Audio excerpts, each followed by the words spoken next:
Hey, welcome to another episode of Badges and Banter. My name is Jeff Halstead, retired chief of police out of Fort Worth, Texas. We want to talk to some of our leaders still in the industry, maybe getting ready to leave the industry, and just want to share their wealth of knowledge. And my partner today, Chief Ken Kemna. Good morning, Ken. Good morning, Chief. How you doing? Good to see you. Good. Happy Friday. It's a Friday on the recording date. And welcome with us today. Our guest is Chief Barberini. And Ed Barberini is chief in City of San Mateo. But just so you know, Chief, super easy conversation points. We just want to get to know you. Um, and we like to have fun while we do this. So we're going to have a good time and a good conversation, probably 25, 30 minutes. But Chief, if you don't mind, give us a little bit about your background. I was sharing with Ken this morning. You've had quite the extensive police experience background, not just in your career, but also as chief in other cities. If you don't mind summarizing that for us. Sure. So yeah, I've been in the business since 1994. I've been a police chief since 2012. I'm going on my fifth year with the city of San Mateo, and it's been an interesting experience moving from. I did about 20 or so years with our local sheriff's office, and then moved on to a local municipality, San Bruno, which is a few minutes north of here before moving to San Mateo about 5 years ago, and had an opportunity to do a lot of things. As Ken mentioned, one of my assignments during the course of my career was to serve as the director of the Office of Emergency Services and Homeland Security for our county. We are a county of 20 incorporated cities and towns. We're a little unusual. We don't have a large metropolitan city like some of our surrounding counties. We're kind of located in the middle of a triangle between San Francisco, Oakland, and San Jose. So we obviously experience the residual effects of what happens in those areas. But we don't have that big brother in our particular county. San Mateo is the largest city in the county, and it's only a city of about 105,000 people or so. So it's been kind of an interesting ride. The reason I mentioned the role in the emergency services Homeland Security realm is that it was kind of like outside of the law enforcement lane for a few years, and kind of relative to what your group is doing when it comes to communication and collaboration, um, preparedness, those types of things. Being able to work across jurisdictional and disciplinary lines is a big deal, and I think that's kind of helped and served me well over the course of the last, what is it, 12 years or so as serving as a police chief. I'll tell you, I just real quick, and then I'll turn it over to Ken for a few questions. You were our very first city in the Northern California area. So if anyone in your agency, city, anybody ever needs anything from us as a company, we are here for you because you trusted us and we came up there and we showed you what we can do and we can help. And now God, we have so many within that county that has come because of your leadership and your initial steps of saying, this is how I want to communicate and collaborate across multiple counties and regions. So thank you for trusting us. I appreciate it. Well, thank you. You guys have been great partners, and we appreciate it. Oh, awesome. Good to hear. Thanks. You just made my Friday. All right, Ken. Chief, one of the things that, and for our listeners probably know by now, but you and I actually do have some history. We've had the opportunity to work together. I'm a Bay Area native as well. I finished out my career in Santa Clara County as the fire chief in 2018. So our paths crossed on a lot of the Homeland Security work that you had already referred to. One of the things, and we could talk about Uwazi, we could talk about all the funny Homeland Security stuff because you and I learned quite a bit, I would say, together during that time.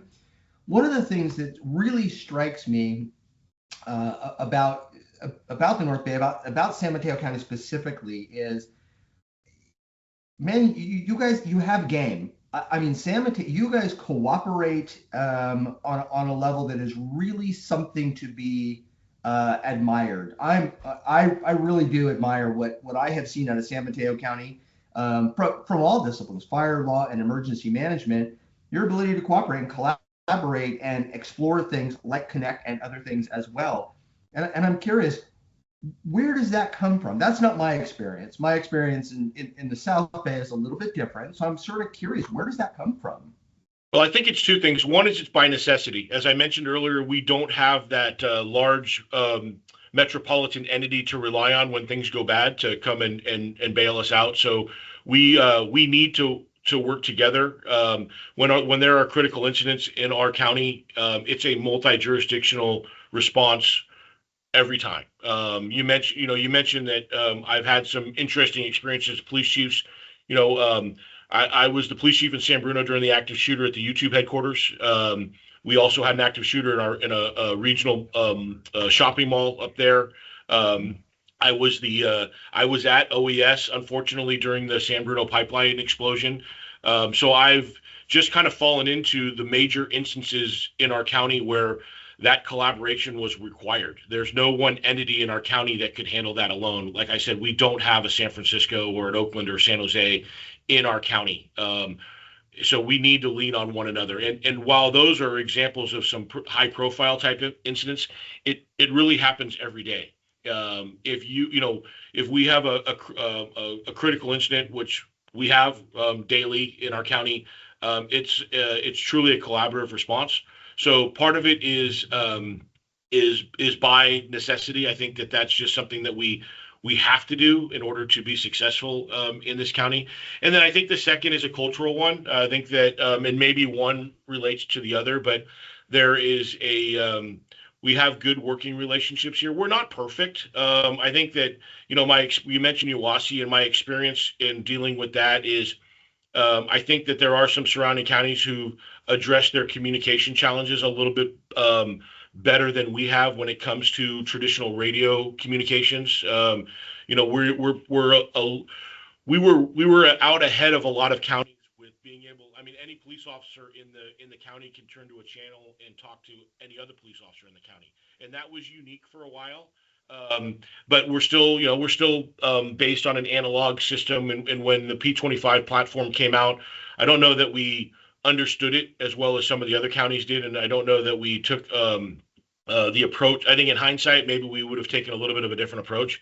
But we still work well. We still, regardless of the technology or the product or whatever you're using, I think the willingness to work together transcends all of that. So when we have challenges, we overcome them together. And when we do have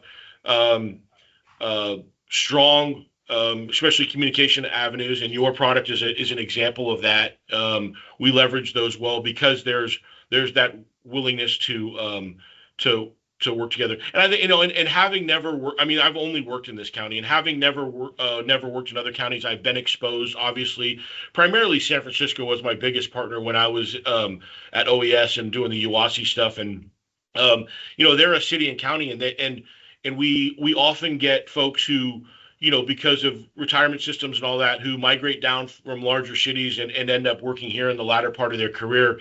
And it's kind of a foreign concept to them only because they were so big and so large that there was no need for them to turn to anyone else. And so it's not a big deal for me to call a police chief or for even one of my watch commanders or patrol sergeants to reach out to a neighboring jurisdiction and ask for help. There's not a lot of hoops to jump through. It's just the course of business. And so I think that those are probably the three contributing factors as to why we operate the way we do. And it preceded me. I mean, I've been in this business for 30 years, and most of the established relationships already existed before I got here. That's a great example to follow, and thank you for your leadership.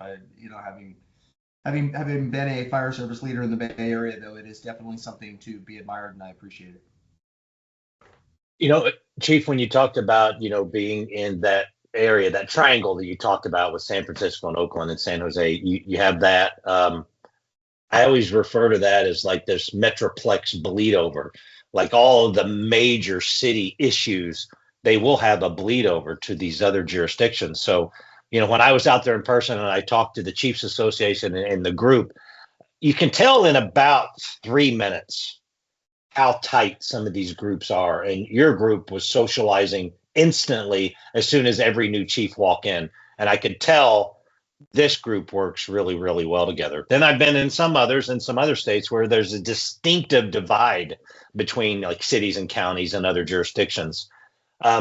In your career, going from 94 to today, what did you see as the most powerful change in the profession? What did you notice? Well, I mean, there's a lot, and a lot of them are kind of behind the scenes type of personnel related issues, I guess, with the new retirement system. Pepper has been a big change for us. That's going to be a big change moving forward. And the reason I bring that up is that's going to impact future leaders. There's 95+% of the people that are in the fire service or in public safety, whether it's law enforcement or EMS or fire, are in it because we really want to make things better. Leave it.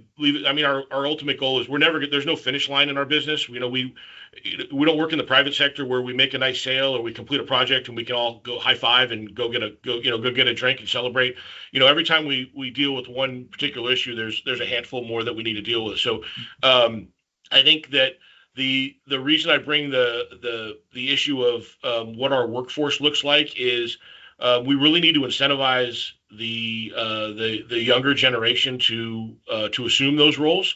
And I think that while we are in this for the right reason, there also needs to be some type of career path that will allow folks to be successful. And I think that and part of that is compensation, part of that's retirement, part of that is making that journey worthwhile. And I think that right now we're looking at, hey, how do we maintain those relationships that we just talked about for future generations within a different set of parameters? It's kind of a different rule book. The lay of the land is much different. We can even see within our associations, both police and fire, that as your older folks who are your classic members, their wants and needs are different than the newer members because they are looking at a different situation. And while that's not a super interesting topic for most of the public to hear, it does have a huge operational impact, a succession impact, and how we're going to maintain what we do at the level that we do it. So I think that's probably the biggest change. There's obviously, from a police perspective, there's obviously obviously police work is much different than it was 30 years ago. I mean, I didn't have a cell phone for my first year or two as a police officer. So I think some of the things that we take for granted today, we need to take a step back and say, it's pretty incredible what our cops do today. I could never do. Their mastering of technology. They are driving around with an enormous amount of technology and they're leveraging it well. They're solving crimes. They're communicating across jurisdictional lines on a regular basis. They're solving crimes in minutes that used to take us weeks or months to solve. And so I think that that's a double-edged sword a little bit because the reason that they're able to leverage technology is every crime that we're seeing, particularly in the realm of property crime, and I think the big topic now is organized retail theft and those types of things. Is if we're not communicating with the South Bay, the East Bay, and the North Bay, and some of these jurisdictions are, regularly we're communicating with Sacramento. When we say organized, these groups are very, very organized and they have a wide footprint.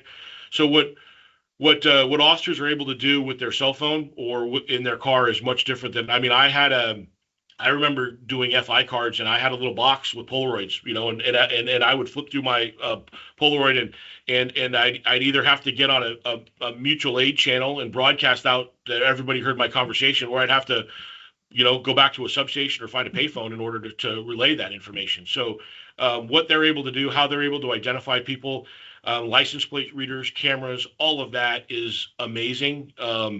And it's not that the technology is amazing; it's the real-time accessibility and the ability to leverage that in I don't even want to say a timely manner, in literally real time, has changed the landscape of what we do, and it's made, and a lot of our, I'm always kind of in awe, and a lot of the cops, especially the younger cops, look at me like, I'm a little nuts when I'm so impressed with what they do on a daily basis, because they take it for granted, and it's stuff that would have taken us, a long, long time to do 25 years ago. Yeah, it's fascinating to think. You talk about not having a cell phone for the first couple of years, and I'm older than you, Chief. So when we started, fundamentally an entirely different communications process. Everything about our communications process was different, from dispatch to how we communicated from one resource to another, certainly between disciplines. Now, I mean, there's so much capacity and so much capability. How do you, and San Mateo County in general, I would say, is really good about adopting technology and incorporating it into your public safety programs. How do you do that? How do you differentiate with all of the possibilities that you have at your disposal? How do you make decisions about technology and incorporate that into your workflow? Yeah, it's difficult. It's kind of like herding cats because there's so many, there's so much technology out there, and some of it's very valuable. I know when what was Evertel and is now Genesis came to us, you let us test the product, and that was invaluable. We do that a lot with a lot of products, and more often than not, we're saying no, thank you. Either just not that it's a bad product, but it's either duplicative, it's something that we're already doing, or it's not a right fit for us. But there is a lot. I can't tell you how many betas that we've had that we go through and we kind of test that. But it's not just the availability of technology. All the technology is good, and it does really good things. But I think we oftentimes find ourselves overwhelmed by it. And the challenge is, how do you manage it, and how do you make it? The information's readily available, but it's so, the volume of information is so great, and it comes so fast. It's, that's the old, I hate to use the old cliches, but it's like, it's drinking out of a fire hose type deal where, you're overwhelmed with it. And how do you manage it? How do you leverage it? We recently stood up a real-time traditionally it's called a real-time crime center. We're calling it a real-time information center, because we're bringing in public works and fire and other cities. But that's helping. But it's the technology is great, and it's not a matter of selecting what's right for you. I think is the easy part. It's bringing all of those together, and sometimes we get a little frustrated with you folks in the private sector, because we would love if everybody played nice together in the sandbox, because the ability to integrate those technologies is crucial, and I think that's what has been a benefit with what we still call Evertel. I mean, you'd be surprised. You hear Evertel on our radio, no less than a half dozen times a day. A dispatcher saying, "Hey, check Evertel. I just dumped a photo in there," or "Send me that via Evertel." I mean, it's just become kind of our vernacular. I know that you're trying to rebrand, but sorry, we're still the cops are still stuck on that. But the benefit of that is, hey, we can, we have the county fairgrounds. They call it the event center in the middle of our city. There's a lot of large events there.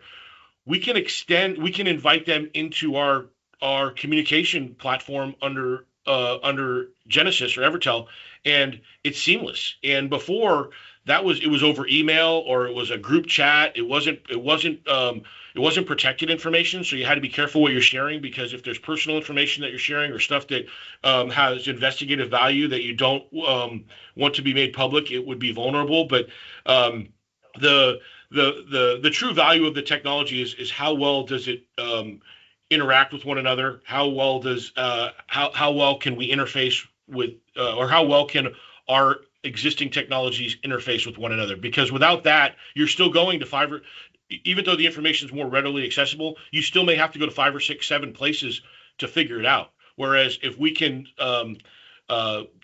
eliminate those steps and bring and have some type of clearinghouse format, it makes it a heck of a lot easier for us, especially for our cops in the field, to act now rather than to try to figure it out later. Yeah, Chief, so I guess the bottom line is the technology is great.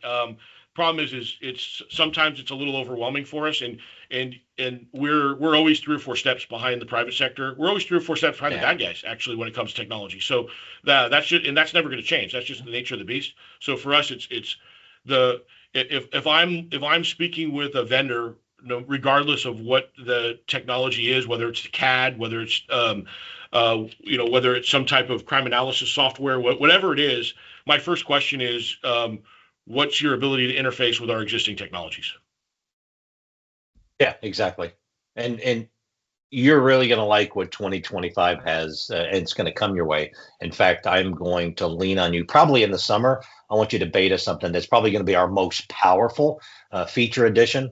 By you saying, some of the descriptives about how it's advanced and things like that, it's very, very refreshing because I can tell just in this conversation, you are really, really hands-on and real serious about making this profession and your agency better. You're elevating not just officer safety, intelligence, and collaboration across this region, but you're making it even better for the next generation of leaders to step in. And for that, huge, huge thank you. I wish we had so many more executives in police, fire, and emergency management that were focused on the people completing the mission and making sure that agency will be better for the next generation that's coming in to lead. So thank you for doing that, Ed. Yeah, and it's not really me. It's really the troops in the field. I mean, I will tell you that when we tested Evertel, and I apologize, but at the time it was Evertel, you guys, I mean, fortunately, it was not a difficult decision, but had it been a difficult decision from a budgetary or fiscal perspective, it would have been a hard call. But once our cops got their hands on it, it would have been during the beta period, it would have been really hard to take it away because it was something that they gravitated to. It made life a heck of a lot easier for us. So they really make the decisions for us because I don't have to go out there and do what they do. I don't really work anymore. They're the ones doing the real work. I'm just sitting here pushing paper across desks most of the time. So they're the one we rely on them to really make the decisions. And they're I mean, cops are just like firemen. You want the truth, they're going to give it to you, and it's going to be blunt. And if something's not working, they're going to tell you. But if they like something, they're going to let you know as well. So I think that they're really the ones who are making the decision and kind of leading the way. We're just providing that opportunity. Oh, that's awesome. Thank you very much. Next time I get up there, we're definitely going to lunch because I'd like to pick your brain a little more. So thanks for that, Ed. Sure. Yeah, I think about that technology, specifically something like, like Connect or Evertel, specifically, given some of the experiences that you and I shared. So the Super Bowl is a really good example. When the Super Bowl first came to the Bay Area, I mean, half of it was in San Francisco, the other half of it, the game and everything, and the other half of it was in Santa Clara County. San Mateo was sort of the throughput from one area to the other. How great would it have been to have something like Connect during a large event like the Super Bowl? And I know it's coming back, as is the World Cup and everything else is coming to the Bay Area. How great would it have been to have a tool like that then when we were pulling together partnerships with all kinds of disciplines? Yeah, I think, and don't get me wrong, there were tools out there to communicate. They just were not as the ease of use, right? To be able to for us to be able to invite, like I mentioned, our fairground or our event center here. We have a junior college here as well. We have a lot of we're in the middle of Silicon Valley, so we have a lot of large .com type entities that we're oftentimes or even we have a regional shopping mall. The ability to immediately invite partners into that communication platform without trying to get them to subscribe to something or making trying to get MOUs or contracts or whatever it is really the key. Because there's the technology's out there and it's available. It's just making it as accessible as possible. And I think that's where you guys have found a niche where if I'm working with Alameda County on something, because we have a bridge that connects us, that the San Mateo Hayward Bridge just is a pipeline between our city and Alameda County. And if we're working on a project together, we can invite them into an Evertel kind of group to communicate without having to worry about, hey, you should check out Genesis or Evertel. They have a great product. If you get on there, we'll be able to communicate. We don't have to go through those steps anymore. We can just immediately bring them in, and then for that particular event, we have a platform right away to communicate with, rather than you remember the UOSI days? We're trying to get everybody to sign it was like trying to get 100 signatures on a contract or 100 different contracts, and it was a mess. And I think the technology is the technology, and I know it's going to continue to advance, but it's exceptional everywhere. It's just the accessibility and ease of use that is the determining factor in for a lot of us, especially the smaller to mid-sized police departments. I'm only 120 sworn. I have about 180 people who work in this building. But still, that's it's not a huge department, but it's a big enough number where communication can sometimes be a challenge. And having access to something like your product makes it a heck of a lot easier. Well, you really hit on, for me, the key, and I think you said it earlier. When it comes to the kind of work that we do in both law and fire and emergency management, it's like, look, I just need it to work. I just need it to work. Please, let's not make this more complicated than it needs to be. I need to communicate. And during, in a region like the Bay Area, you're going to be on any given day, you're going to communicate with a dozen different agencies on a wide variety of different topics, whether it's on an incident or not. And outside your discipline, it's not just law enforcement agencies. You're communicating with fire, with NGOs, with any number of different people.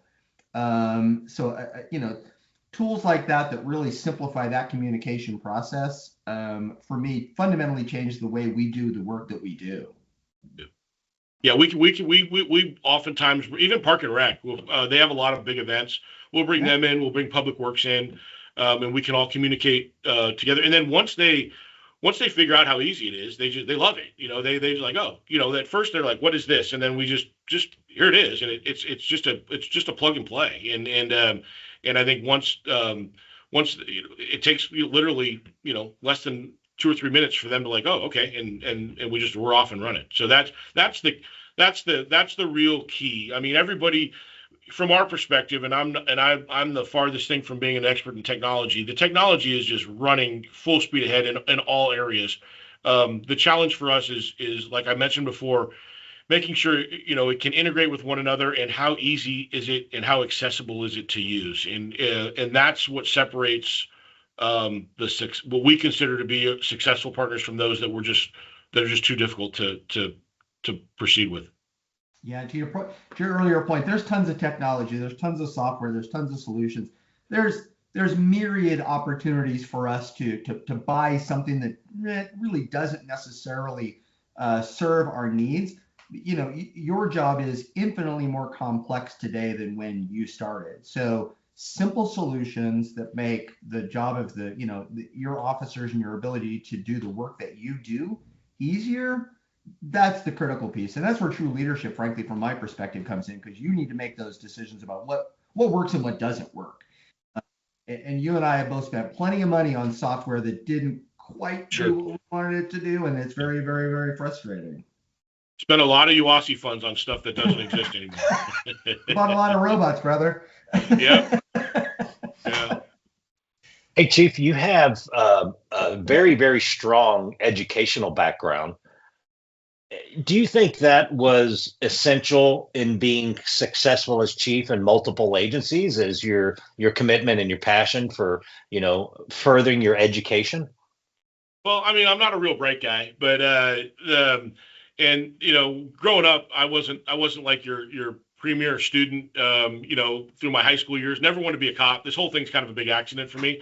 But once I got into the business, I saw that there was potential for, do we want to be an occupation, or do we want to be a profession? Is this just a job, or is this something, we like to, I always tell our POAs, when it comes time for MOU time and contract time, you want to be treated as professionals. Well, that's going to carry out day to day. We're not, we've kind of made that transition in public safety from being viewed as a blue collar type trade industry to, hey, we're professionals, and so not that one is better than the other. But I think in order to do that, I think that education is a big piece of it. When I recruit, I look for those folks who have pursued some time of either education, or have some military background, or have some life experience. I think that's important. And I think education is just one of several routes that can get you there. But yeah, I think that both of my advanced degrees were only made possible because of what I do for a living. Especially the one, I mean, the Naval Postgraduate School experience. I would encourage anyone to attend that. It's a lot of work. You have to be in a position where you can do it. But I think that just exposed me to, what it really did. It exposed me to folks in all facets of local, state, and federal government, and kind of gave me a better perspective of what I do for a living, and what my role is, and how we fit into the bigger puzzle, the piece that we are. I think that I learned as much from the people who I went through those programs with as much as I did from the formal type of educational structure. I think that's the and I think that if you talk to the folks who at those institutions, they'll readily admit that that's the whole purpose. And I think it's worked well. And I still call folks who were either instructors or that I went through those programs with to pick their brain. If I have a challenging type of decision to make, I'll still make those calls and say, hey, what do you think? A lot of it is about technology. I know that, we're heavily involved in drones. I mean, we're very close to having a drone first responder program.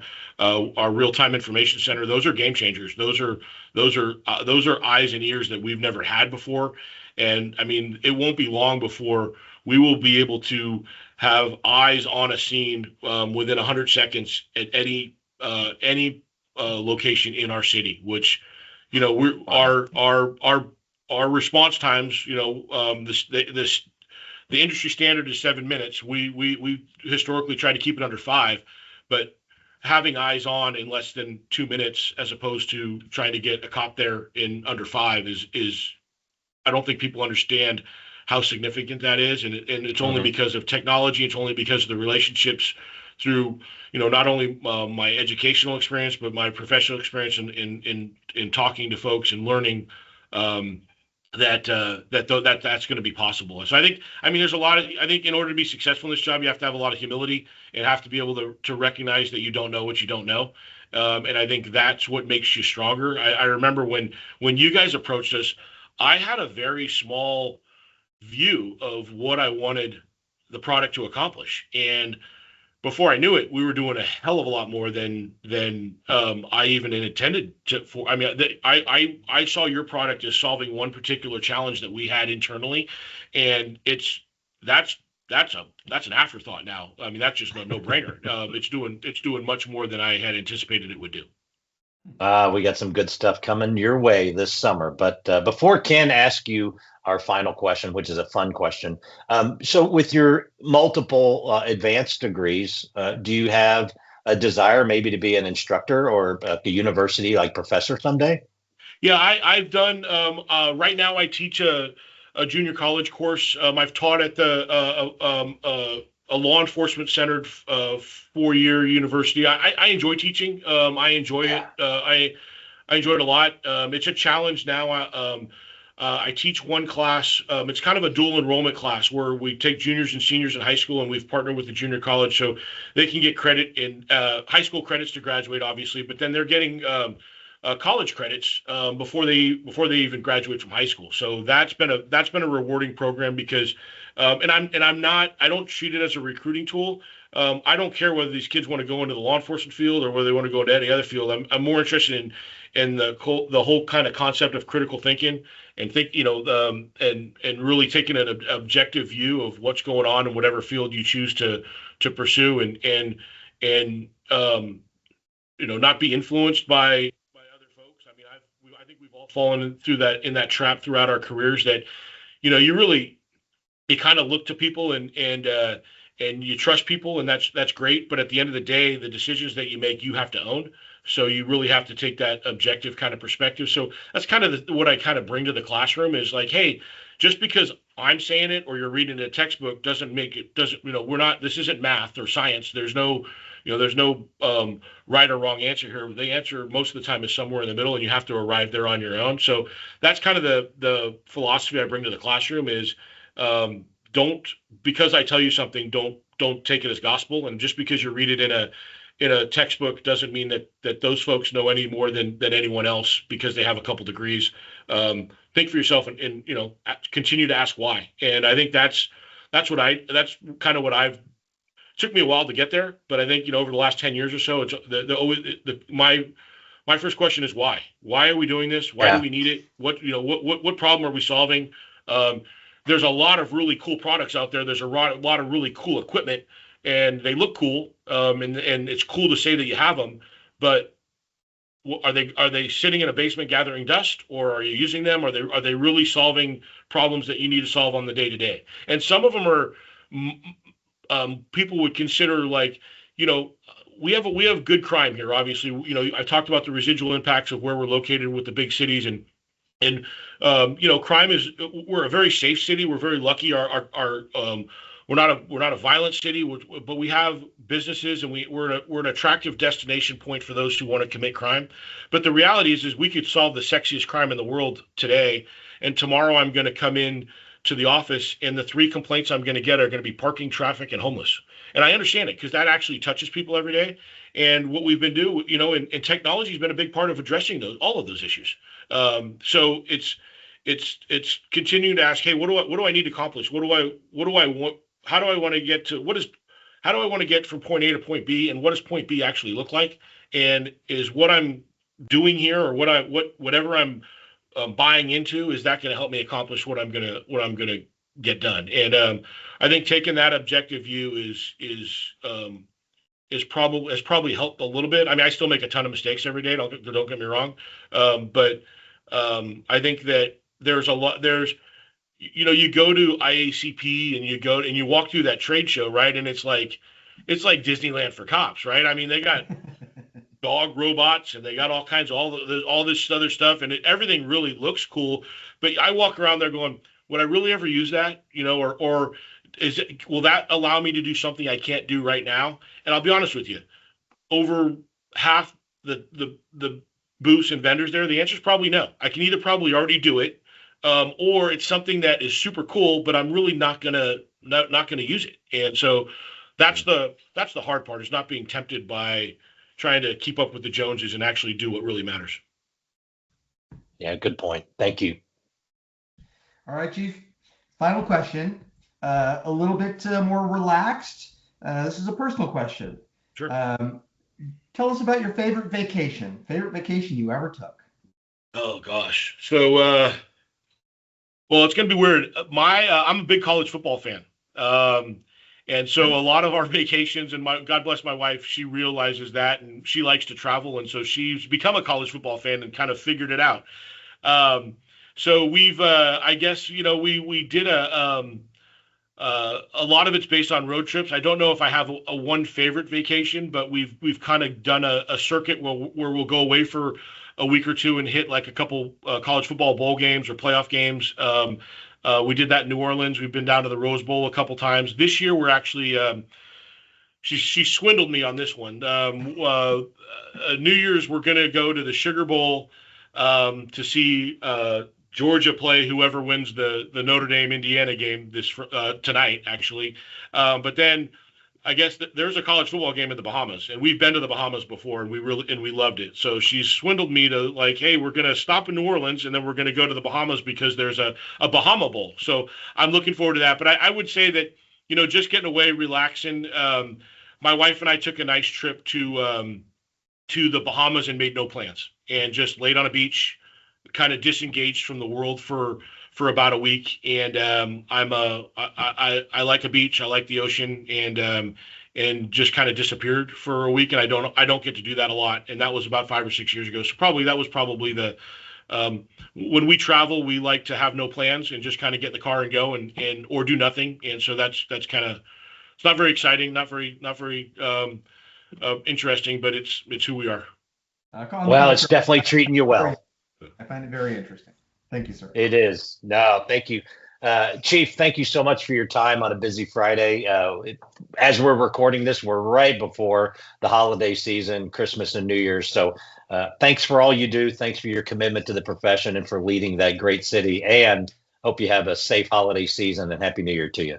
Yeah, same to you both. Thank you for what you do. We appreciate you being partners. You guys have been great, and happy holidays to everyone over at Genesis. We really appreciate all that you do. Thank you very much, Chief. Take care. Be safe. All right. Bye-bye.